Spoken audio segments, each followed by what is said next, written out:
É muito importante levar as crianças na avaliação oftalmológica, principalmente agora no início das aulas, porque a visão ela impacta muito o rendimento escolar. Então, uma hipermetropia não diagnosticada, uma miopia, pode levar a criança a não copiar direito a lição do quadro, às vezes ter dificuldades de leitura, como é o caso da hipermetropia, às vezes dores de cabeça no fim da aula, e a criança pode não render todo o potencial que ela teria se tivesse uma boa visão. Então, é importantíssimo que as crianças sejam avaliadas em qualquer idade para poder usufruir do melhor rendimento na escola. Acontece muito dos professores notarem em sala de aula o problema que a criança está sentindo. Às vezes a criança ali está num novo ano, com novos desafios, e o professor às vezes é a primeira pessoa a perceber uma dificuldade, que às vezes a criança não copia rápido, às vezes tem dificuldade na leitura, às vezes se aproxima muito dos cadernos. Então os professores geralmente relatam aos pais e muitas vezes eles vêm porque os professores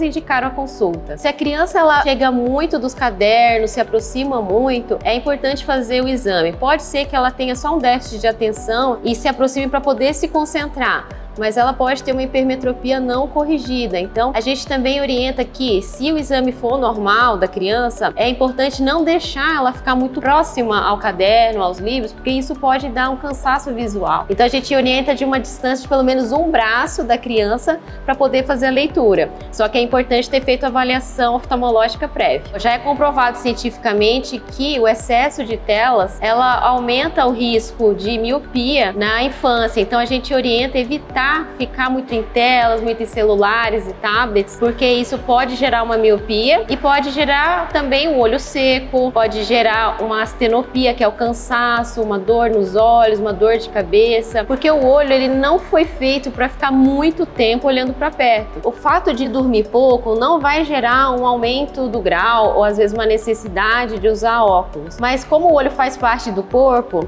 então ele também se cansa. Então se a pessoa não dorme às 8 horas, a criança 10 horas por dia, então ela pode ter mais dor de cabeça, mais dor nos olhos, principalmente se ela passou a noite nas telas, né? Isso vai gerar um olho seco e às vezes a criança começa a coçar mais os olhos e isso vai gerando um cansaço ocular. A falta de dormir não vai gerar um aumento do grau, mas pode gerar outros sintomas. A gente recebe muitos pacientes, às vezes com diagnóstico TDAH, autismo, tomando medicações, mas que nunca foi feita uma avaliação oftalmológica. Muitas vezes essas crianças têm esse diagnóstico, mas às vezes elas não enxergam bem. Então já aconteceu de uma criança chegar com autismo e ter 10 graus de miopia. Claro, a criança não enxerga bem, então claro que o comportamento dela não vai ser igual das outras crianças. Por isso a necessidade de avaliações oftalmológicas prévias até antes do diagnóstico, porque para uma criança render bem, ela tem que enxergar bem, tem que escutar bem, então é importante fazer esse diagnóstico. E aí, o exame oftalmológico do seu filho está em dia? Te espero no próximo vídeo.